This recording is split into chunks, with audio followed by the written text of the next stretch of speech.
From the personal letters of Carrington Carstairs, June 30th, 1908.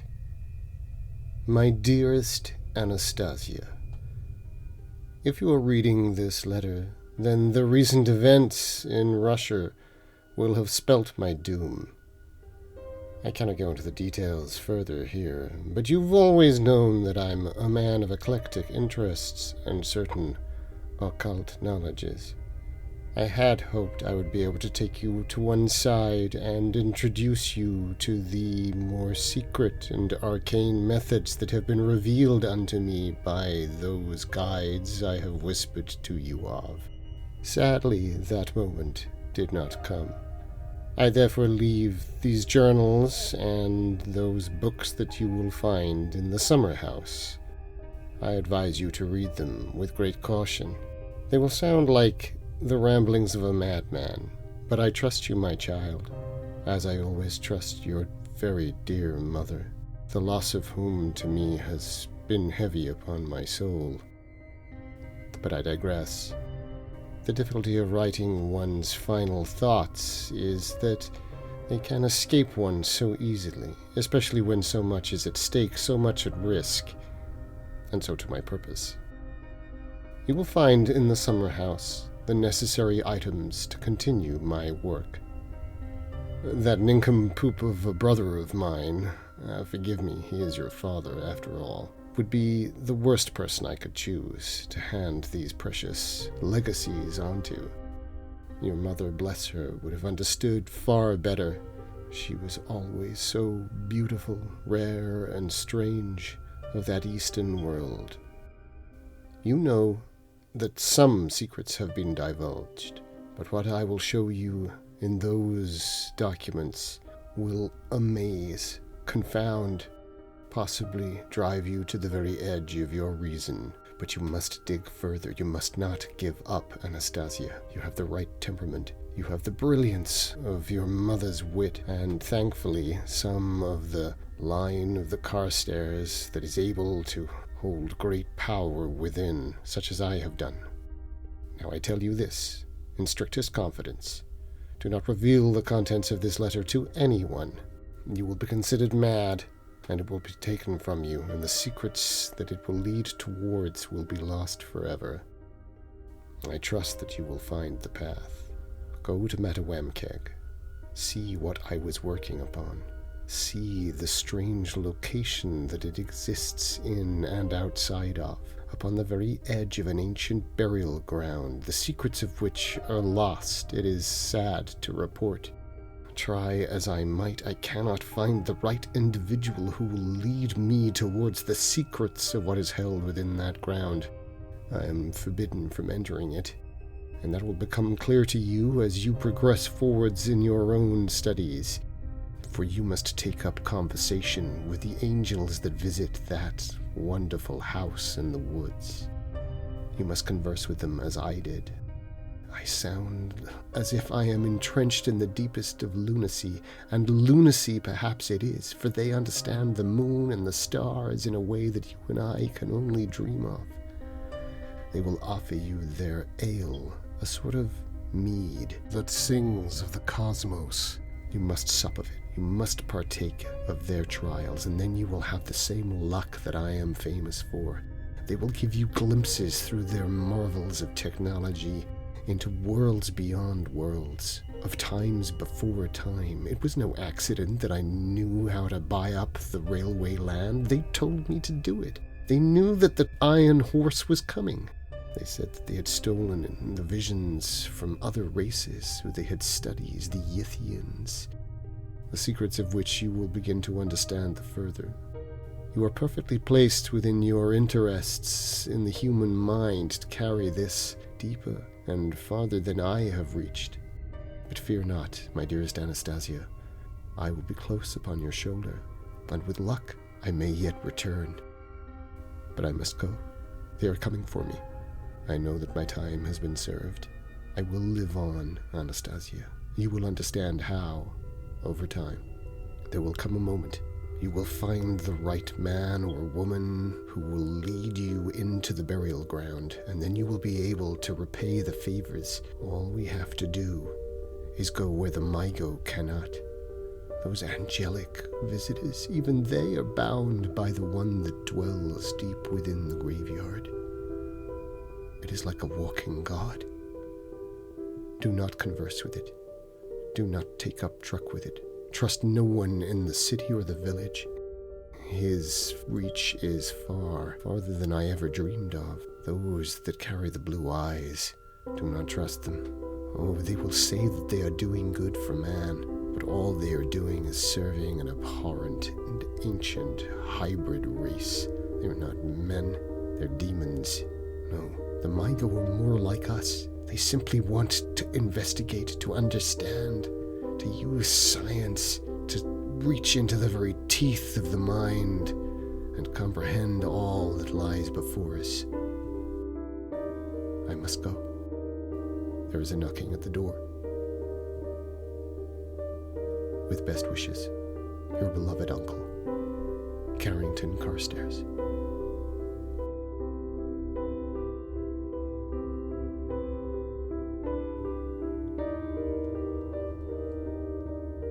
The Apocalypse Players present The House in the Woods by Gary Pilkington. A Call of Cthulhu scenario, adapted for 7th edition by Joseph Chant. Copyright Grenadier Models and Chaosium. Starring Dan Wheeler as Assistant Professor Flight Lieutenant Charles Chuck Lohman. Jeany Spark as Female Postmaster Natasha Rolyova. Danann McAleer as Local Lobster Mogul and Supplier Allagash Bunyan. And Joseph Chance as everybody and everything else.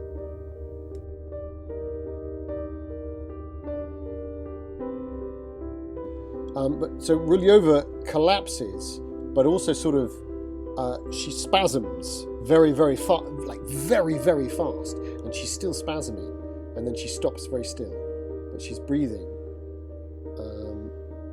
There's a strange light from outside as Allagash.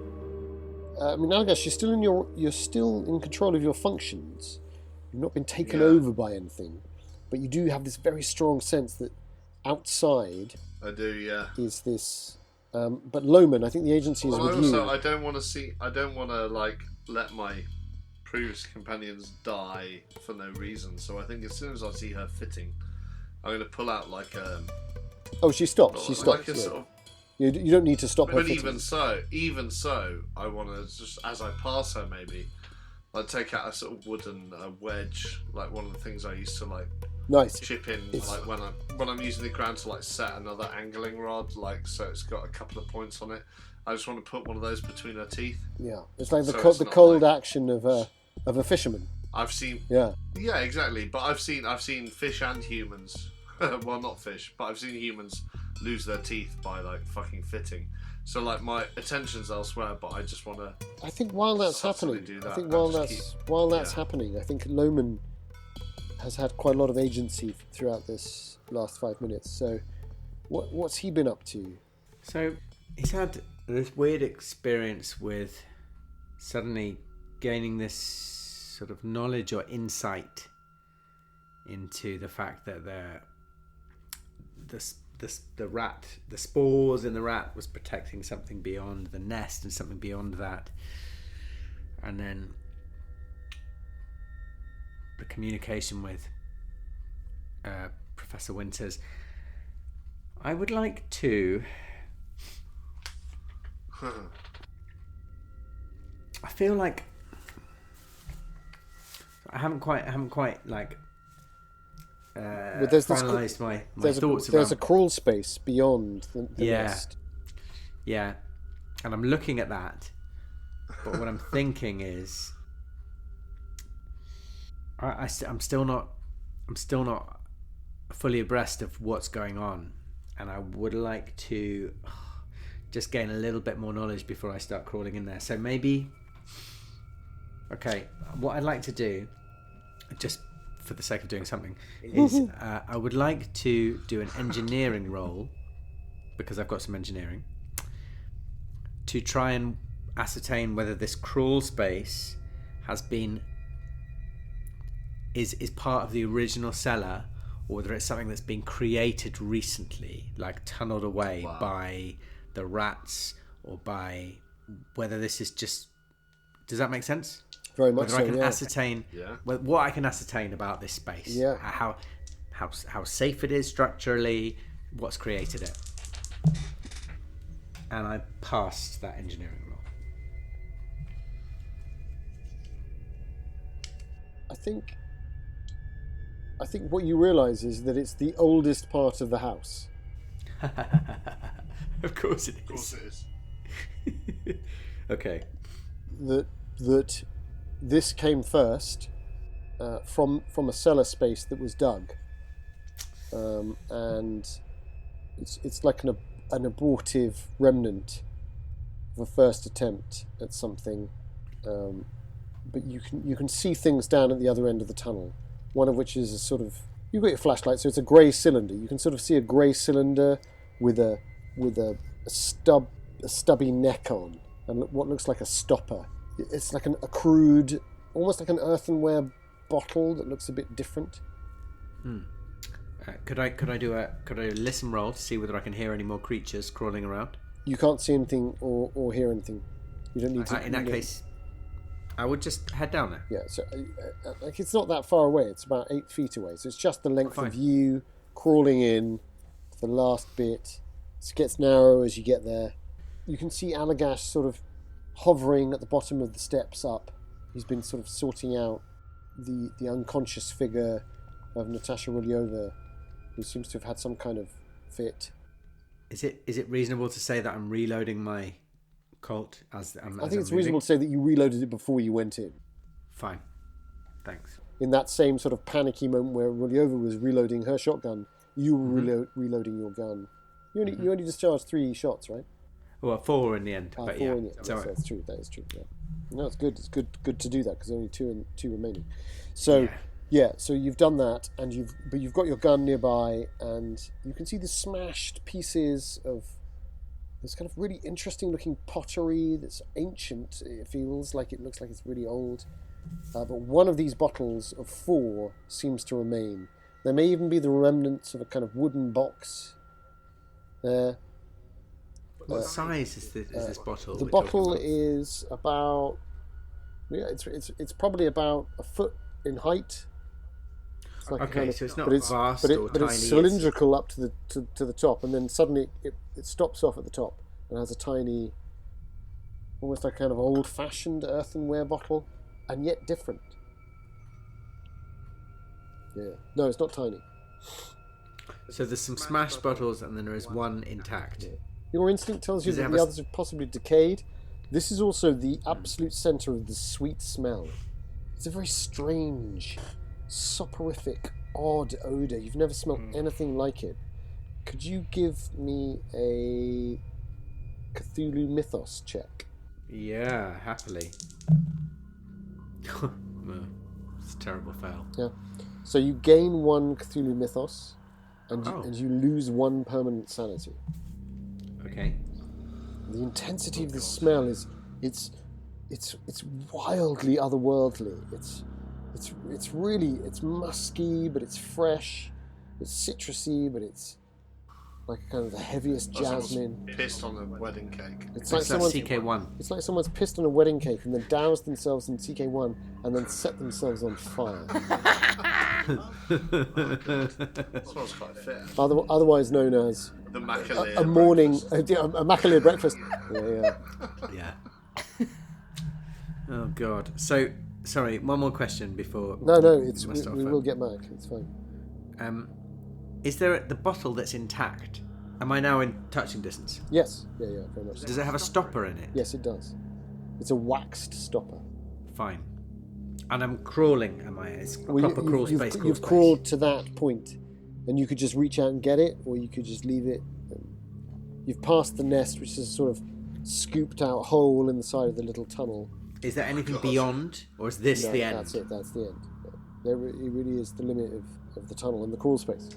So while he's thinking there, I think I'll just cut back to Allagash is on the steps, and there's a sense of light and a sense of movement outside, very briefly. Yeah. But it's past. Okay. And there hasn't been anything since, and the light is gone. So in that case, if I'm still on my way up the stairs and the immediacy of that moment has gone, what I'm going to do? Well, I think it's returned. The immediacy went when you went back to the woman prostrate on the floor, but now the immediacy was returned. You could just go straight back out. Throw the doors open. In which case, I'm going to test it all against my strength or whatever you choose, but I'm going to pick her up and carry her upstairs. Well, yeah, no, you can do that. That's fine. What's your strength? 65. It's a pretty good strength. Yeah, it's strong. And what's your For power? like a 62-year-old. Power is 60. Yeah, okay, so solid. Yeah, it was all well above average. Yeah. So yeah, you firemen's lift her. You've got the rifle. You throw the doors open. No stealth. Yeah. Yeah. No, shoulder the doors open. Shoulder the doors I open. also, to be clear, I left my rifle leaning against the thing. I've got the submachine gun Submachine gun. in one hand now. You got the submachine gun. It's a Thompson, to be clear. I mean, it's a pretty great shot. Kind of, I feel like it's Ash versus The Walking Dead kind of style. Totally. It's like this thing that comes out and he comes out, and you hear a hello. What? Where do I hear that from? Am I up at the? You hear that from the front. Yeah. So you hear that too, downstairs in the root cellar, Loman. I hear someone say hello. You hear it in this kind of strange voice. You hear, hello. My immediate thought is there anywhere on the porch where there's like a rocking chair or anything like that? At the front, yes, there is a chair on the front. Yeah. But Right, you're at the lower... back. But you're at the back. Ah, of course. Now I've got her out of the house, I want to lower Natasha maybe onto the steps up to the back porch. Yeah, you could kind of tuck her her into the back porch area. Yeah, and just call out, hello. Hello, who is that? Is that Papa Lazarou? You're my wife now. No. Come round the front. Okay. Just give it a minute. It's me. Who are you? Winter. It's Winter, huh? As soon as I hear it's Winter, Jeremy. I'm like double checking the barrel, making sure it's all like loaded up. I'm just gonna walk around the side, but I'm gonna do a little arc, so I'm closer to the trees. As you do the arc, can you give me a spot hidden? Yeah, I'd love to. What's Loman doing while that's happening? While this dying roll happens? Well, first question is, I hear this voice. He's heard everything. He can hear it all. Is it obvious? I mean, maybe this is a daft question, but is it obvious that it is a physical voice from a place? It's not like coming out of the ether. It sounds like it's a physical voice from a place. A weird voice, but sounds like someone speaking from up in the house. I failed my spot hidden. Just so you know. Failed it. And you hear, yeah. I've been very unwell. Christ. Tonsillitis. I'm taking the bottle. Yeah. So you put your hand on it, and this intense cold passes through into your palm. Oh fuck. And as it travels up your arm, you get this really weird sensation of just what this tunnel is. You look back and you realise it's like about 30 foot long, this tunnel. But to you it felt like it was about 6 foot long. And could you give me a power check? Fuck's sake, man. I even did an engineering roll. Yeah.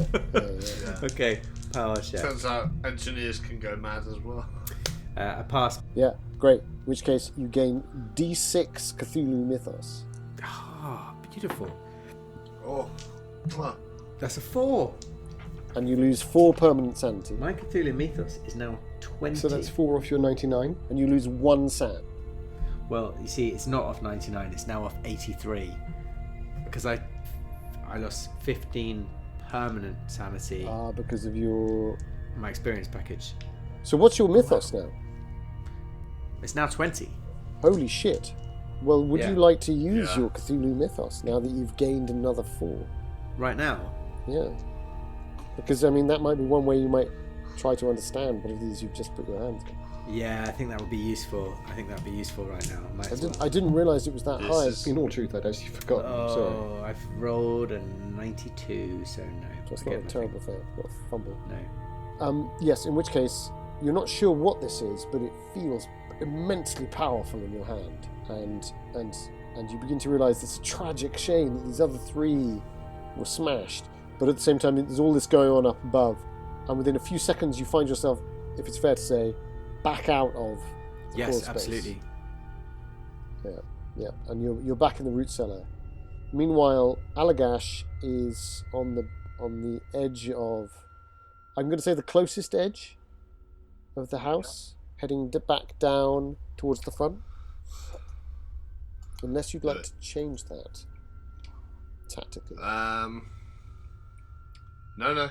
I think that's fine. I don't think he's thinking particularly strategically. He just he wanted to stop Natasha from fitting to death, potentially. Yeah, so she seems to be quite safe on the back step.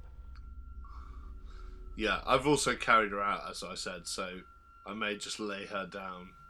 I think I'm going to lay her down flat, which isn't the best way. I have her laid down in the back porch, in a relatively safe, enclosed space by the back door. And I've got you sort of round the side of the house. Yeah, that sounds good to me. So you make your way along the side of the house, and you can hear movement, and then you can hear in the bushes this kind of and then fast moving running. Buster! It's a way off. You'd say it was past the car. Now, do you actually say that? Because you have passed your stealth check. Oh, it's a moment of panic, though, isn't it? Yeah, I mean, I'm willing to retcon it with a power check, or would you like to say that you did just say Buster?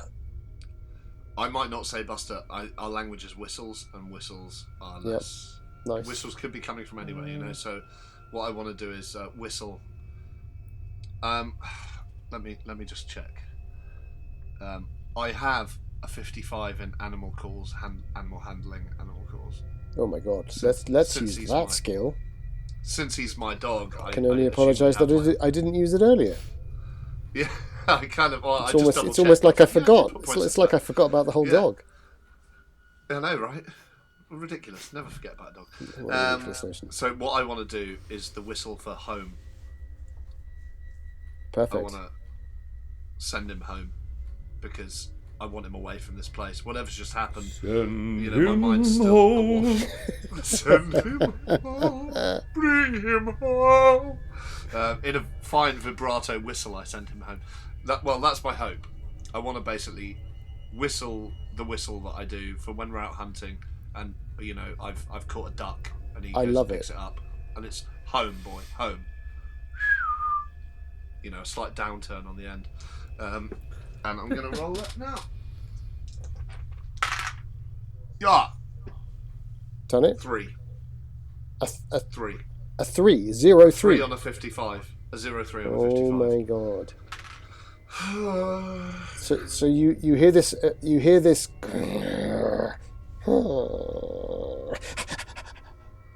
and that's all you get is a sort of intense high panting, which you think means running. Yeah, I'm hoping means running. Either that or crushed by tentacle. It's 50-50, you're not sure. Oh, no. But you begin to make your way round the house. Yeah. Confident that you've done probably the best whistle of your life. That was fucking incredible. In fact, actually, technically, that's under 5.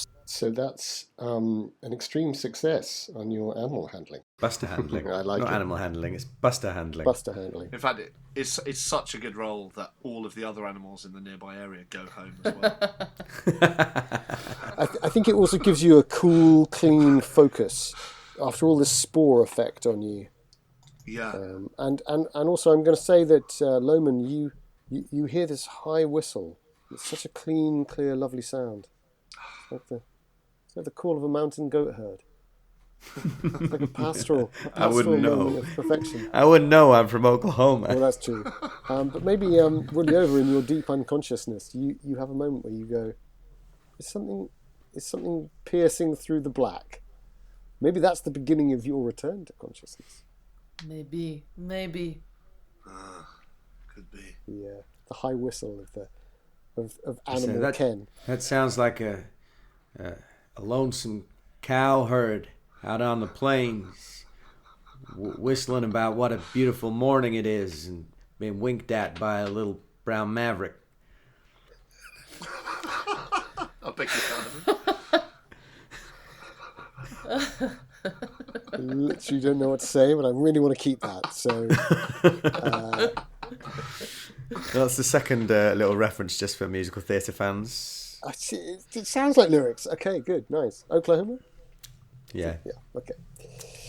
but not really lyrics. Bastardised lyrics. Bastardized lyrics, they're the best. So the heat is on. As you come round the corner of the house, there's a steely determination. You're hoping he got away. It sounds like Buster got away. Yeah. I fucking hope so.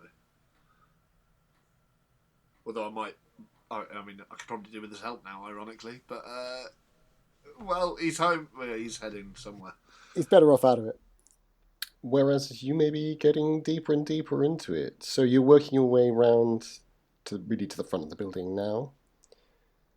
Are you going to go around and look at the individual I am, who's yeah. speaking? I'm also going to keep my submachine gun leveled towards them, but I'm going to walk around and just, even before I can see them... Are you stealthing or are you just walking? I'm just going to walk, and I'm just going to, as I walk, I'm just going to start whistling. So you, as you whistle and stroll around, you're confronted by an individual wearing a long summer coat and a broad-brimmed hat Oh, fuck off. and a scarf. Oh. They're quite thick set. They don't look like the version that you saw last time. It's not the same person. Them. It. And it raises a gloved hand and says, "Hello! You've come looking for me!" Can I recognise anything from their face, or is it impossible to tell from here? You can see glasses on, and there's the pale face, maybe some beads of sweat. But I'm not a fucking moron. I mean, No, someone saying, it's quite dark. Hello, you've come looking for me. That's not the person I'm looking for. As far as I'm concerned. It could be Jeremy Winter. I don't think you've ever met it could be, but I just don't believe it is. So certainly your mind. I think in this moment in the film, your mind flashes back to conversation with Sarah Istis. He looked kind of unwell. It's like he wasn't. Yeah. Like he was sweating. Right. And then right. and then you think to Alice Devereaux back in the initial meeting. Is there anything in the moonlight? So... Like, could I? Oh, the moon is Could I up. maybe get him to walk like 5 meters forward to like get him into the lamplight or something? How like would that? you get I him just to wanna, do that? Like, get a good look at his face. How would you get him to I do want that? to say I've approached around the side of the house with the submachine gun. He's still looking at me. I just want to say, hey, what would I call him? Jeremy. Well, maybe I'll just say, hey, Jezza. You want to back up a couple of paces for me? I just want to see how you're looking there, my friend. I got plenty of medicine on me. Could you give me a power check? Yeah, I'd love to. I feel like it'll be an obtuse failure. You can hear all of this, Loman. Oh, 25. 25 on my power is 60. So you feel So you feel a rushing intensity in your chest, of something inside you wanting you to make this easier for the thing in front of you. And that convinces you that you don't want to make it easy. Yeah, exactly. Yeah, my instincts, you can't always trust your instincts. And I say, at that moment, I feel this pull, and I say, hey, good job, sir. Hey, when you move around to the right, we'll get you in the moonlight. We'll get a nice shot of you. Of course. Loman, what are you doing? So, I'm still in the cellar at this point, right? But you're I'm going to put you at the base of the steps. Yeah. At a quick dash, you can be out of there and to the left or the right of the house. I'd like to be out of there and dash around. If I'm aware of which way, maybe you get the strong sensation because of the spores. You get the strong sensation that he's off left. Okay, well, I would like to go. I would like to go around the other side of the house to East Allagash. side. Yeah. And also, I would like to see if the spores connect me to this other person. Is there a connection through the spores to this other person? Well, first of all, can you give me a spot hidden as you come around that side of the house? Of course. As you're thinking, these spores, what are they? I failed that spot hidden. So I think you've got to the very limit of where you think you would be heard, sort of crashing around in the back of the house. Yeah. And you naturally slow. So you've got a choice to go stealthily and carry on thinking, or you could just think this and walk round. Which would it be? While Bunyan is there, getting the guy sort of moving over slowly, and you can hear him saying, "Of course, just 1 minute. Bring me the sword. We've got to get to the chopper." He doesn't say those stealthily. Yeah, you're gonna stealth it. Yeah. So I do a spot hidden. So that's a stealth roll, is it? Yeah. But if you roll stealth, my stealth's not what very was good. what was Bunyan's question? I was just saying, shall I roll a spot hidden to see if I see him stealthing it? Not yet. You could actually give me a listen roll. Okay. It doesn't look good for Loman. My listener's shite, but I failed my stealth roll, so I don't think you have 18, any problem. 18 on a 20 listen. So you hear something on the other side. You're not sure what. You can hear breathing and something on the other side. And as you're thinking, Loman, am I bonded to this? You're it's almost like your trachea begins to become warm. This bottle that you picked up, this flask, this cylinder. Is it in your hand or is it in your bag? Is it in your pocket? I think it's in my pocket because I'm still trying to, as far as possible, do my you're doing your Scully. And you're sort of So I've pocketed the bottle. You begin to realise that although what you were thinking is, can I feel connected to the creature, thing, it, person, voice out to the front? That you question the legitimacy of. And that's when you realise there's one a lot closer in the trees. At that point, something I feel connected to. You feel connected, but the spores feel connected. You don't feel personally connected. You feel like you control the spores, but the spores are in you, and you don't know when they're leaving. Bunyan, as this person sort of steps into the moonlight, you can see the sort of waxy pallor of the skin above the eyebrows, and these glasses are there, but they're sort of slightly on the wonk, and you can't see the mouth, and it's like a vaudevillian. How far and it says, "Is everything all right?" How far are we from the last like house or homestead we went past? We're a few 15 clicks minutes from there, right? 15 minutes from the Cappy's place.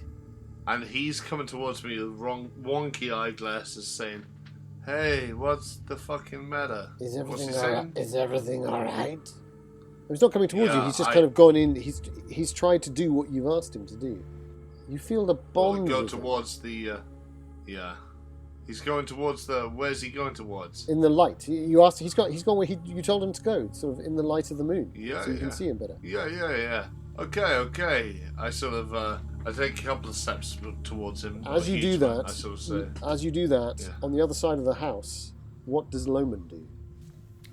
Do I get the sensation that these spores, which give me the connection, might give me any control over anything which I'm connected with.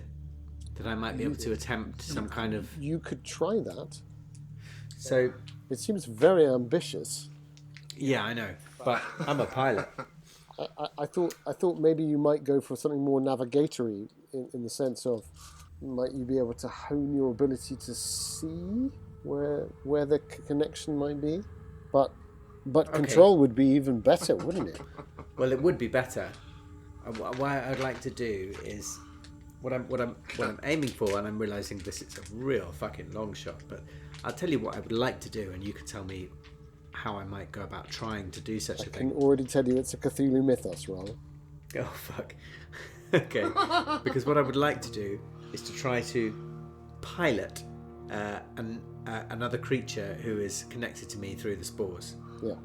Oh, yeah. Let's give us a Cthulhu mythos. A reverse bioengineering Cthulhu mythos. Give you a Natalie from our last Blade Runner scenario roll.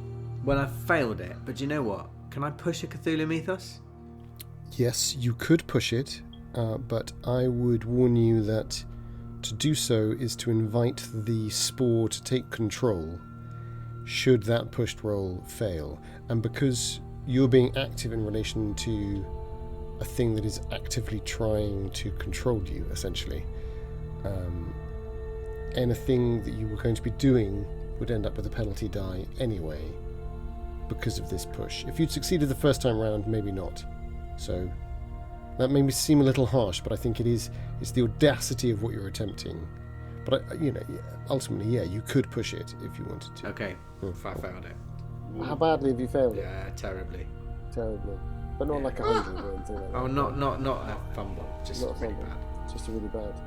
Your reaching imagination opens you up to the spores, and you feel this kind of intense rush of gases into you, and I think it's enough to encourage the mygo in the trees to just show itself slightly. It just leans forward in the half light of the torch, the moon, fading sunlight, and you see a chitinous cross between the living flying lobster, the fungal nightmare, and the creator of the spores for that split second. It seems to be carrying something in two of its many arms. Could you give me a sanity check? Yeah. That's a fail. Yeah. So that's going to be 1d6 sand. Yeah, it is. 3. 3. So, but we're okay, aren't we? Because that's only... So I've lost a total of 5. 5 today, but I think that's not a fifth, is it? That's not a... No, a fifth would be 8. Yeah. So I think we're right. But it's but as an involuntary act, I think you drop your torch. Okay. And you sort of you lurch against the side of the house, and that crashing sound is probably enough to alert Bunyan and the other person around the front. And are you going to do anything in that? Although you've had your involuntary action, you've not gone insane. Well, so I saw this. I've seen this creature in the tree. Yeah, just above the tree line, hovering on these membranous wings. I mean, it still has this sort of fungoid aspect to it. I mean, it's plastic, if you see what I mean. It's of a reality that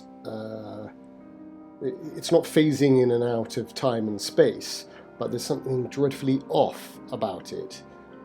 It has too many arms. It's a massive rugose insect, chitinous, however you say it. It's got mandibles, and it's a horrifying thing to look at. So maybe we'll cut across to Bunyan. But I'm not trying to rob you of agency. We'll come back. These are simultaneous actions, but with Bunyan. So you've heard this kind of crash against the side, and a kind of, and the torch has dropped, and a light is scattered on the other side. You're pretty sure that's Loman. So, what I've seen in the tree is otherworldly, clearly otherworldly. It's incomprehensible, and it appears to have flown up there. And I just shout. I want to shout, Loman! What do you see? it's impossible for me to answer that question. I know. That's why I asked. Do I get a sense that what I'm looking at is malevolent? I've gone beyond all rational thought, Venkman. I can't express what I'm looking at. Whatever it is Egon says at the top of the fucking tower. It's one of my favourite lines. I think I want to shoot at it. Yeah. So are you going to spray wild? I think yes. Yes. Okay, so roll your 3 shots. I don't think it's a cool, calculated single. No. Oh, hang on. Well, if I hear the first shot go off, all I'm going to do is carry Natasha over to the car, and then head back with. Natasha's at the back of the building. You've come round the front. You're around the front now, confronted by Winter. Oh, I see. You've got Winter at the front in your sort of aim. Fuck's sake, man! That's 3 misses. 3 misses. That's unlucky, man. Again. But with the first shot, Loman's clearly firing, and you can hear sort of his voice shouting into the dark, or is the spreading dark. Bunyan, as you bring your gun up, there's a whirl of clothing as something begins to unveil itself just short of the overhanging awning of the porch itself.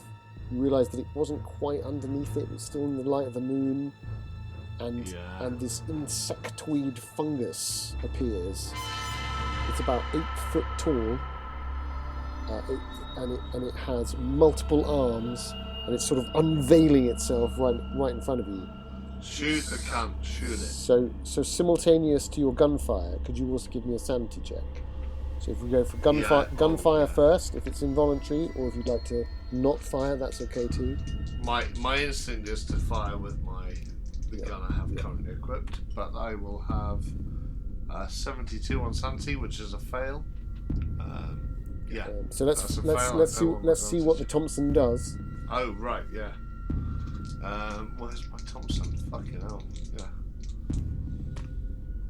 I didn't look it up. I mean, the Thompson is a 17 on 66. Ooh. So it's not quite a kind of impale double damage or anything like that, but no. So this, but it's my Thompson is 1d10 plus 2. I think is the. But then it's about the number of shots you fire, right? Yeah, quite. And because it's semi-automatic, so we get. I can pull it up in front of me right now if it's helpful. Yeah, I think it probably is. I think I know where this is headed. Yeah. Submachine guns, Thompson, firearms, 1d10, uses per round, 1, 2, or full auto. Were you spraying the clip? I mean, I'm going full auto. But, Before the horror of your 1d6. Let's roll the 1d6 sanity so we know that what follows. Yeah. Because you were committed to your action. I think it's fair to say that you would squeeze the trigger. Totally. I think either way I am. Yeah. That's a 3. 3 sanity plus the 2 you've already lost. 5, is that looking like 3 plus 5? 3 plus you've lost 2 today, haven't you? Yeah, I think so. Only 1, I think, actually. Only 1. Yeah, so I think you've only lost 4 sanity, actually, technically. It's a good roll. Yeah. So I think you're fine, aren't you? So I think the involuntary action is you scream. And you're just shooting wild at this thing. You're emptying the clip into it. So I suspect that is 1d10 plus 2 for every shot. Is that which is up to 20. I'm not sure what the automatic weapon rules are. It's going to be horrific. I think I'm going to say this. The first few shots hit, and kind of bright green liquid pumps out of the body of this thing. And also orange spores start to kind of pump out too. So as you continue to fire and track it as it's trying to fly away across the sky, unfortunately, Loman, you see it flying up as Bunyan is nailing it with this Thompson, and then you see the silhouette of a second one and a third one up above joining it.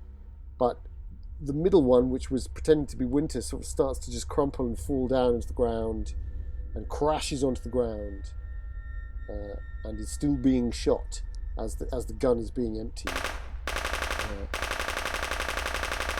But the spores hit both of you, and you get this rush of information, because this is mygo fungus.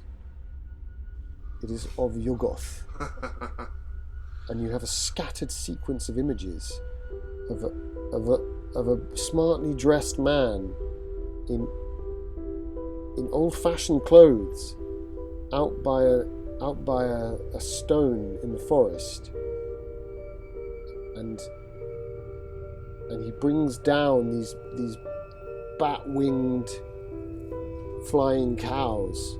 That begin to become clear that they are these insectoid fungus things.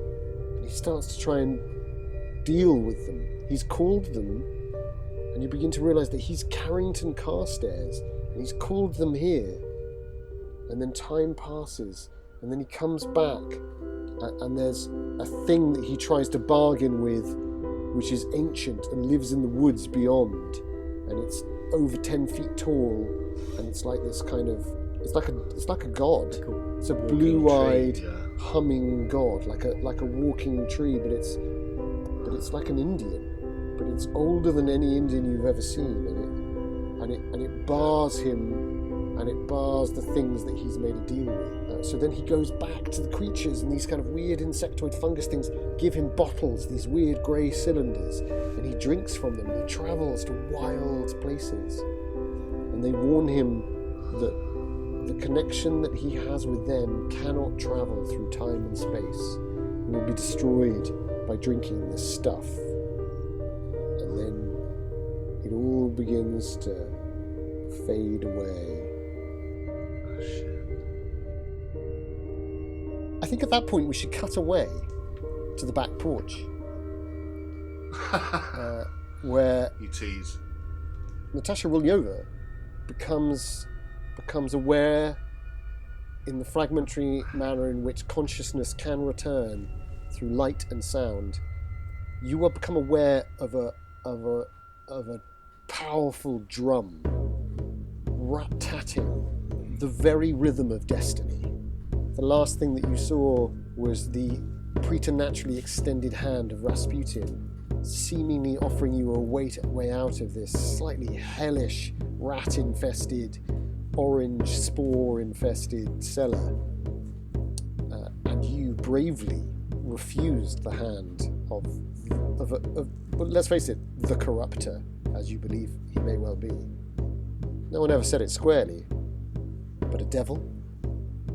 Who knows? A demon? Certainly in the Greek sense, a daemon, a demonic force of power and will. You'd rejected that. It had cost you everything. You'd collapsed, and now you can hear this heavy drumming somewhere behind the house. And for a moment you feel like you're in one of those celluloid wonders that the Americans love so much, and that this is a story of the Westerns, and these are the drums of the Indians in the deep woods, and then it comes to an abrupt halt, and you can just hear underneath it a strange buzzing sound, and maybe something that sounds like human breath. It's probably me. It's very dark. You have your bag. You feel stiff and a little sore. But the last thing you remember, you were in the cellar, but now you're in the slight protection of the porch. What would you do? I think try to sit up, see how badly I'm hurt, if badly. The central body hinge feels sore, but it works. Yes, if the hinge works, this is a good sign. I think I will. Russian sayings. It translates the hinge works, as, we won't be fine. if the hinge is good, all will be well. I think I want to look around me, see if I can find the guys. Are they with me? And if they're not, then I want to head towards the sound, but carefully. Could you give me a listen check? And while you're rolling, just hold the result for me in your mind's eye. Yes. Loman, as your consciousness sort of seems to come out of the grip of the spore's information, and indeed, therefore, you begin to wonder maybe some other kind of weird cerebral information that you're getting from these creatures, these hovering, buzzing nightmares. Do you say anything? Or are you silent about your work? Is Allagash sort of... he's right down the other end of the porch, right? Right down the other end of the house. I mean, it's 10 meters. It's not... I mean, you call it right down. You could run to him and be with him very, very quickly. But obviously, you don't... You're poised in a moment. The only thing that's moving faster than any of your... all three of your minds at this point are the wings and the buzzing sound that are working at a supernatural rhythm beyond human comprehension. It makes you think of a cloud of flies multiplied with an angel's power. So, I mean, I feel really, obviously, what I've just experienced, what I've just learned is kind of terrifying, and I already wanted to know less, and I just know more. All I can do is back up against the house, get my back right against the house, and try and calm my breathing. Well, as you do that, you realise there's a sort of balustraded porch area that you could might provide a bit of cover. And I think in your position, your instincts are, and also it's got a tiny roof over it, right? Yeah. So yeah, as you begin to become conscious of the moon and this thing swinging round like a sweet, heavy wasp, magnified on a horrible scale. What are those? It's really making me think of what are those things? They're like half hornet, half moth. Oh, good! What a great description. Brown fuckers. Add in a bit of mushroom, and you've got what we're talking about. Do you mean like a cockchafer? Oh, fuck that. I'm sorry. A cockchafer. Beg your pardon. Like a maybug. A maybug. Oh yes. Big fucking. You can hear them land, can't you? They're enormous. Oh, what, the green beetle? No, not the green one. I'll send you a picture. They're gross. Yeah. Really horrific. Yeah. And they grow in from grubs under the ground, and then thick. I mean, they're worse than anything in Lovecraft. Oh. Anyway, that's what I'm imagining, like a man-sized cockchafer. Oh, just the idea of the noise has put a shiver through me. So yes, I on realizing that the sort of balustrade is there, I get up. I don't know whether it's easy to get to the stairs. I don't want to be moving too far, and maybe I can just sort of vault to the balustrade and get under the porch. I think you have to find your own next choice. Allagash, do you say anything in this? Well, I wanted to say second. Here, Lawman. Any good with one of these? And I take the rifle off my shoulder and chuck it across to him. I don't know what I could possibly say in response to what I've just experienced. I love it. That is what you hear, Natasha Muliova. In that moment, you hear this high, strange, overly sweet-bodied buzzing, like a hummingbird gone homicidal and fungoid. And then that's just Allagash. And that's just Allagash. And then like you hear a hummingbird gone fungoid. That's just fungal, homicidal and fungal. So,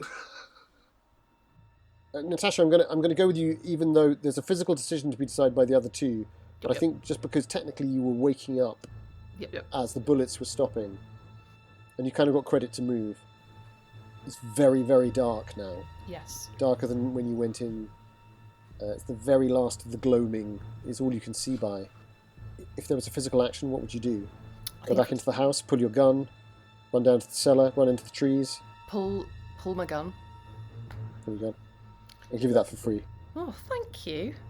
I'm generous like that. And then I think I'd hug the wall, crouching, and head towards the sound of Allagash. So the quickest way is straight out and left and hugging the wall that way. Yeah. Okay, so you're doing that. Are you doing it stealthily? Yes. Or are you moving as fast as you can? Stealthily. Could you give me a stealth check? Could do. And just hold the result for me while I cut over to these two Yes, sir. simultaneously. Just because we know what the decision that Lohman's trying to make is, I'm going to go with him first, even though I suspect that may not be Deck's order. But Lohman, are you going to try and run to the front entrance, and then come in sort of without any daring athletic leaps, or are you going to try the athletic leap over? I think I'm in my. I'm going to try the athletic leap because I just want to be under the porch as soon as possible. I don't want to be running in the open under the sky with these things buzzing around. I sympathise. Wow, Assistant Professor, you're my hero. It's this like wanting to retreat, basically, scampering, clambering, leaping, whatever it is. Before you get like a celestial barb in the back. I'll give you jump with a bonus, or a straight dexterity check. Well, definitely a straight dex check, please. Who's putting points into jump? Psychos. Wait, some dancer characters, mate. That's very true. Psychos, like I said. Oh, so jumpist. Points. Yeah, that's a success on my Massive dex. jumpist. I have a character Huge who has jumpist. jumped 60. That's the most impressive stat I've ever seen. Yeah, it's ridiculous. Jump 60. I love She's that. never going high to use can you it. jump? She's never going to Like use 10 it, clearly. Just from she's standing good at 10 it. foot, like a pencil. I do beg your pardon, Assistant Professor, Flight Lieutenant Charles Lohman. Chuck. Could you repeat what your result was? Sorry, Chuck. 53 on a 55, just regular success. Just. Sweet. Could you describe? what Lohman does? Yeah. So he's still holding his revolver, and he backs up to the porch and realizes it's behind him, and he's sort of glimpsing these things buzzing around, still trying to come to terms with what he's just learnt, if it is learning rather than just weird vision. And I reach behind myself, and sort of feel the height of the balustrade around the balcony, and haul myself up, like with one hand, with my feet on the sort of the porch, and my hand on the balcony, and then I just sort of grab hold of the balustrade and pull myself over like I'm clambering over a fence, basically, and collapse in a bit of a heap on the floor, still like trying to look out, seeing that I can see anything in front of me. So it's not very pretty. Far from it. It's but efficient. It's functional. It's barely able to recall the mammalian grace from which we are descended. It's an agricultural maneuver. It's an agricultural maneuver. But I think to the Mygo, this would be a sort of like seeing a monkey move in a sort of thick soup of confusion and anxiety. Yeah. Their supernatural intelligence is clearly intrigued by such a maneuver, but it's effective. Great, that's what I wanted to do. Intrigue them. Yeah. Always intrigue them. Always intrigue the floating horrors. Just what I wanted to do. Draw attention to myself. Make them more interested in you. And I'm stumbled. I've collapsed into a heap, and I'm now behind the balustrade, and I've now got both hands on my revolver, and I'm just, seeing if I can get one in my sights, basically. I think I'll give you that as a like climbing over and then jumping down, and then hold the two hands hold. That sounds a little bit like you're going to take a bead. So I could give you an aim. I love that. I love that. As the completion of what you're doing this turn. That'd be very kind. Thank you. Now, so one Probably of them fair is... to say to Go on. disregard my last thing. Because if I've just seen him vault over that and aim a revolver, I'm not going to be trying to throw him a rifle. There's too many obstacles. That is true. Crap, yes, you did do that, didn't you? Well, No. I mean, it was probably a simultaneous yeah. instinct, but I think it's fair to say this happens first, and where I might be on the verge of doing that. Well, I I'll tell see you him what. with a No, gun. because it was simultaneous. I tell you what. Let's. Could you both roll luck? yeah, God, sure. yeah. I mean, oh god, I'm not going to pass. Well, I mean, what I was going to say is, if you say, "Do you know how to use this thing?" before you throw it, I'm just going to say no. Do you know how to use one of these? Do you know how to use one of these? We could go. I'm better with the 45. Let's see how the luck roll goes, and then we'll I mean, retcon. I failed my luck roll. I failed my luck as well. I love it. Okay, so not only does he say no, so you also hear that, Natasha. Do you know how to use it? Do you know how to use it? I'm better with the 45. It's better with the 40. Believe it or not, having just missed every shot. And then I'm going to roll luck for the rifle. Oh fuck! If you fumble this and it blows my head off. The rifle just lands, but you hear this kind of skitter of something bouncing off things. So the rifle is now where Loman was on the right-hand side. Great. Outside. Perfect. But hey, spread the weapons around. On which point? Yeah. On which point? Natasha, could you roll luck for me? Because you were in possession of a shotgun, and there's a chance Allagash brought it up. Diddly-dum, diddly-dum, diddly-dum-dum. And you had reloaded your shotgun, I remember. Because, as had... The assistant professor had reloaded his pistol before departure from the cellar. It's a fail, Very I'm well. afraid. But it crosses your mind as you're sneaking. How well are you sneaking, do you think? Really, I snuck so freaking well. Is that because 22 you and a rolled 42. 95 to 100? Okay, right, nice. Yeah, all those special parcels have obviously been paying off recently. No. Well, they're full of invisibility serum or... We get a lot of those in the post office, yeah. Yeah. Sick. Pretty sure they were available in that Bangor store, weren't they, as well? Anyway, Oh, yeah. a long time back now, those 10-foot poles, they would have been so useful. Okay, group luck check for the two of you in front. Who's got the lowest luck? It's you, isn't it, Loman? Yeah, mine's 20 now. Could you roll against 20? I need to be using mine more. I've still got loads of luck. Fail. Okay, so the you may recall that one of the other two Mygo seemed to be carrying a bulky object. That is the one that is closest to you, Loman.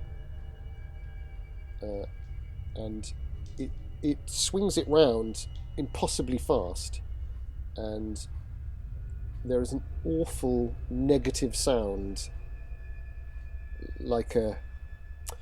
I don't know. It's like a seismic charge being amplified through a toilet cistern being opened, and the Foley effects team from 1979 is going to discover that. Stick some dubstep in it. But that's the future. Right now, you hear this kind of weird, otherworldly sound, and a black rectangle of the void reaches down towards you. Would you like to dodge? Yes. Take its hand. Jump in. I think that's a good call. In one. It's like a kind of, imagine a gun firing a corridor of black. I don't want to imagine that, thanks. But the problem is... I'm imagining it's like someone's done a poo in my brain. John Wick meets 2001: A Space Odyssey. If you don't dodge, if you don't dodge, I'll still give you a shot. I don't think that's going to help me. I'm going to fail my dodge. So I'm just going to think if there's anything else I can do. There isn't. Oh, I haven't. That's an extreme success. 0-2. Nice. Oh my word. Yes. Okay, right. So importantness. It's the first time I've rolled something good all game. Yeah. Oh god, if I was going to succeed on anything, it was that, wasn't it? I don't want to get sucked into the void. Fine. Which way do you go, left or right? So You could go if I'm over the standing- balustrade, or you could go deeper onto the balcony. So I'm thinking that currently I'm right in the corner, right? Yes. On the corner of the.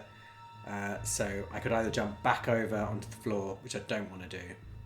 So I'm gonna kind of and I've got my gun. I'm gonna my military training sort of comes back to me Yes. like instinct, and I'm gonna sort of roll along the balcony. So I'm moving towards the middle of the balcony. It's beautiful. Now this does look good. Yes. It's sort of like a judo combat roll, and I come back up on one knee and swivel, and like my gun's still up. I like it, pointing at yeah, and I think when we come back to you, there might be an opportunity to see whether there's a chance to keep that aimed shot. Well, I In my would head, like you to just draw look your like- attention to the fact that I rolled a 0-2 on my Dutch. In my head, you still look like Alan Partridge. Do you know sort what? of doing That's the a- opening shots from Bond. There might be a touch of that. But I think with the 0-2, you're absolutely right. It was such a good result. Let's give you the aim. You've held the aim. You've rolled you. away. That's kind. I mean, after your attempt to come around the house and try and shoot some things, Yeah. and your rat fight, I could do with a break. you needed some successes. Yeah. Okay, so Allagash, Yeah. you've got 30 So what- rounds left. There's a chitinous flying lobster made up of mushroom and insect. yeah. I used to date him. Yeah. Imagine that with a bit of garlic butter. You say that out loud, I think, as it's proboscises, I don't even know how to say that, enter into the moonlight for the first time, and you see two of its claws that look surprisingly like lobster claws come up, and it's clearly planning on a dive bomb attack on you. It doesn't look like it's. I know how to kill a lobster, flying or not. I've already chucked the rifle, so that's away, but I've still got the submachine gun. I'm going to go for a full burst. I'm thinking, I've got 30 left, right? Mash barrel. it. You've got 30. I'm yeah. just going to go all Mash at it. So you could do Yeah. 6, 12, 18, 24.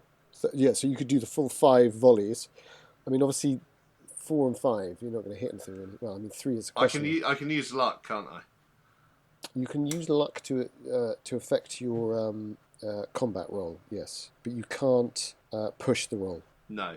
But I've got a lot of luck, and I just want to get this thing out of the sky. So I think I'm going to risk it and go 30. I'm just going to, hold it in, brace into my chest. So technically, as you're pulling a trigger is faster, as we recently discovered. Pulling a trigger is faster than a melee attack. It's trying to use a melee attack, so you gain a plus 50 dexterity. So what's your dexterity? Can I just double check? It is. It's not great. It's 40. So you're on a 90. So you are actually faster than it. So that's good. Okay. It's very fast, but you're just faster. And it surprises you with how close it's coming. But if you're committed to your action, I mean, I will give you this. I guess how fast are we talking? Is this is it am I confident that I'll hit it, or is it that fast that I'm yeah, I mean, it might try and dodge, but you don't know what its capacity for that is. But there's one thing I will give you, which is, you've been around the block, and you're in the Robert E. Howard context of gaming, you're a super fighter. You've been in fights. Yeah. You've got experience. You're grizzled. Yeah. Especially shootouts. Could you give me an idea check? Yeah, that's a good one. Because as Danann, I'm now thinking back to when I first read Guerrilla Warfare by Che Guevara, and the fact that bursts always work far better than spray. As the actual central bishop. What was I?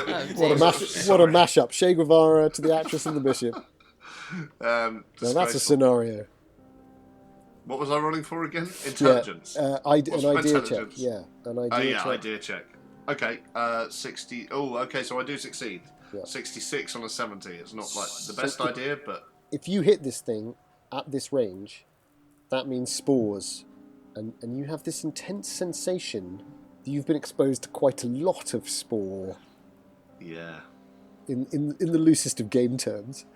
But at the same time, At the same time, what else can you do? If I'm aiming a burst, I always hold my breath to steady, and I never release the breath until afterwards. Anyway, so the legitimate shooting technique there. I also think that's the advice given to frontline NHS workers in the face of COVID. Just hold your breath while you're dealing with COVID patients. And you'll be While fine. you're doing the CPR, yeah. So you should be fine, basically. I'm gonna go. I think I realised that, but then surely that makes me want to get rid of it all the faster. Because if I'm going for bursts and I'm chasing it and everything, it's going to be releasing spores all over the fucking shop. I want to bring it down quick. I mean, it's just, if you bring it down again the way that you did the last one, it'll spore all over you, if you pardon the expression. I think that's going to happen regardless, right? Gotcha. What's the option? I think you're in. It's like the panic when you're in a car on the motorway and there's a wasp suddenly. Right. You know, like your logical mind goes slightly out the window. I might know that I'm about to get covered in whatever, but like, I think the realistic thing is to just attack it.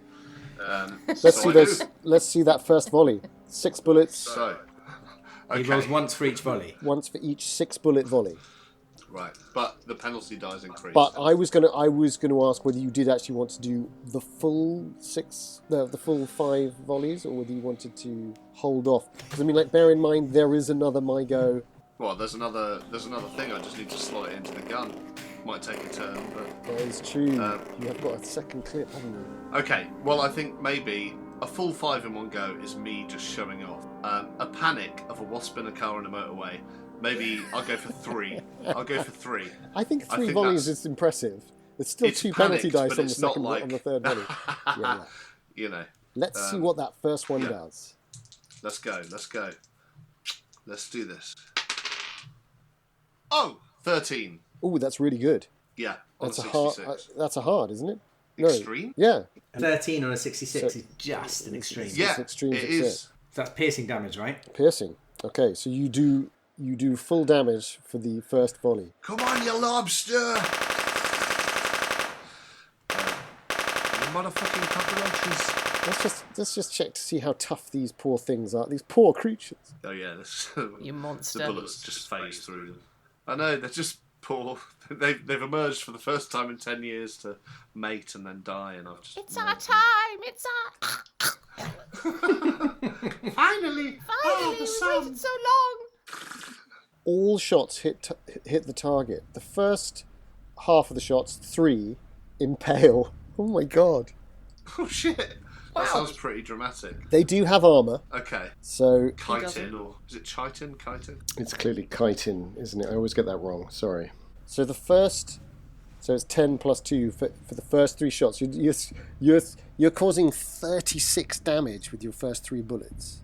That's not even with your roll on top. I'm going to hold the roll on top for now. That's beautiful, that. So on each 12, they get armor off. Not tell shit, armor off. Armor off, you didn't hear. Okay, so the first bullet goes in around the pelvic girdle. The second bullet is climbing up. The second bullet ruptures the abdomen. Third is the mid-chest, and that's when the bright green spray comes. The thorax. Oh yeah. Yeah, But the fourth goes deep into the lungs. and that's when the spore starts to spread. And the fifth goes up into the proper chest, and the sixth goes through the throat. And this thing just, unlike the other one that kind of fought up and then crashed down, this thing just spins backwards, hits tree, slides down it into the dark, Oh god. Like kicking a puffball like kicking a that's puffball. overripe. Obviously, normally you'd roll the dice on top of the impale, so you're doing double damage, but that isn't necessary. You've absolutely done it. It's overkill. It's over. It's all over. With that shot. That's 6 bullets gone. As you pass the gun across the empty space to try and hit the other one, you lose a whole You load lose of more ammo. bullets. Yeah, of course, yeah. So I'm going to say you lose your second volley and move over. That's fair. Also, I'm assuming I'm aware enough not to be passing through towards these guys. Yeah, well, he's off further over to the left. So if you did lose sanity for some strange reason, But such the as other... a cloud of spores, I think he should have to.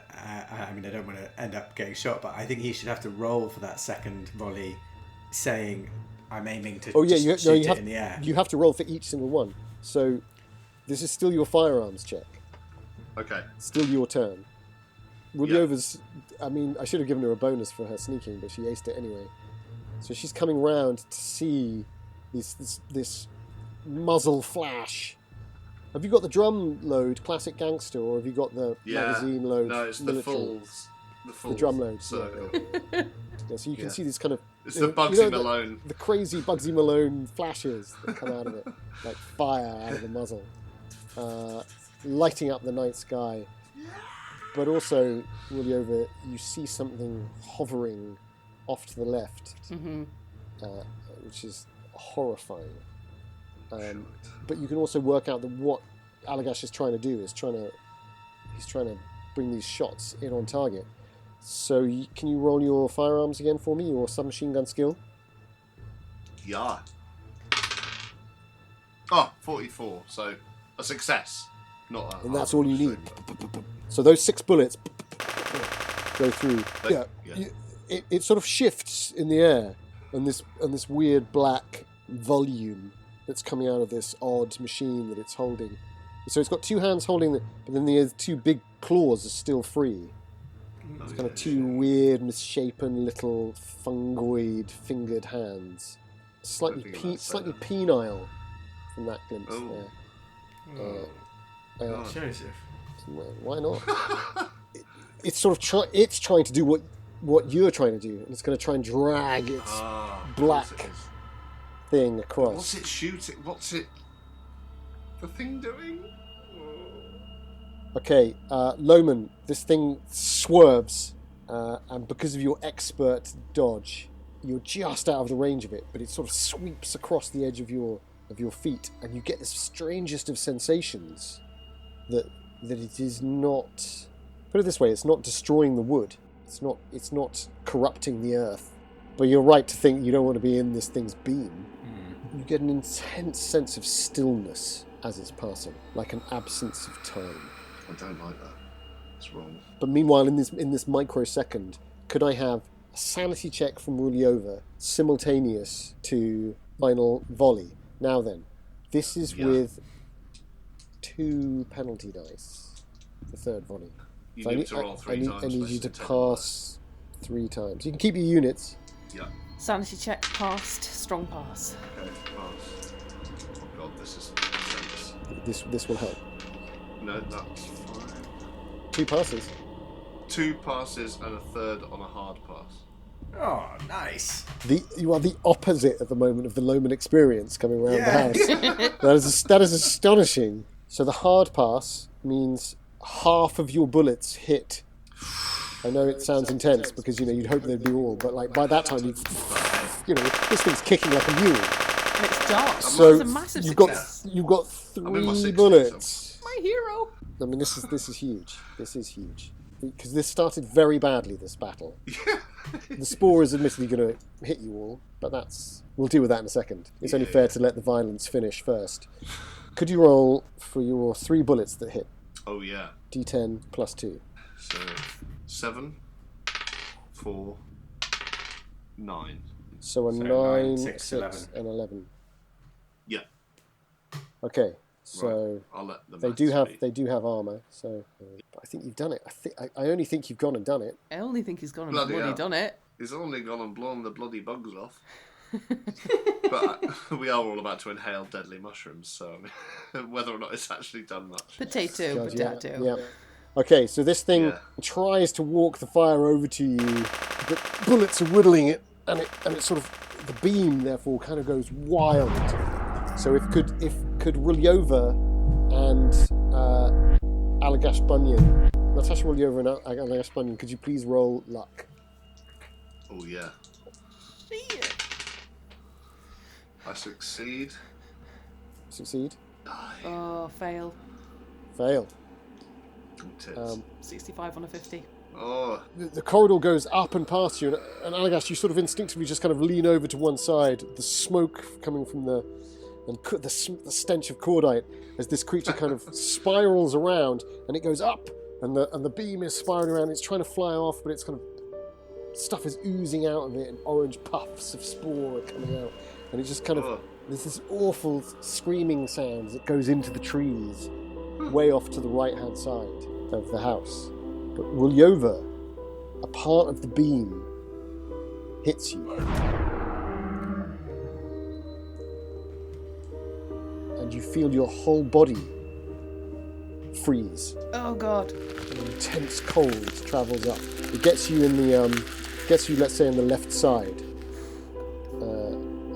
and just as it passes through, you feel frozen to the spot as the whole of the left side goes into paralysis, and you find your body's kind of sliding backwards, but it just touched a part of your head, and you begin to see a vista of stars opening up like a corridor of darkness up towards the moon. Oh my God.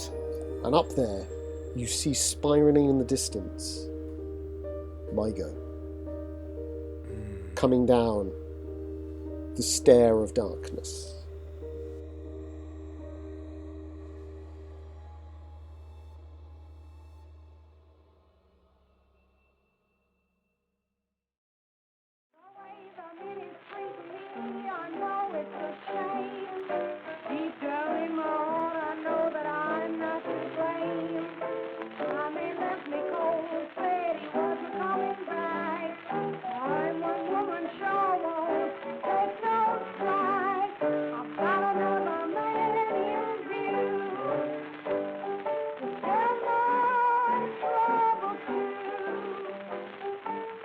I'm gonna get me on there.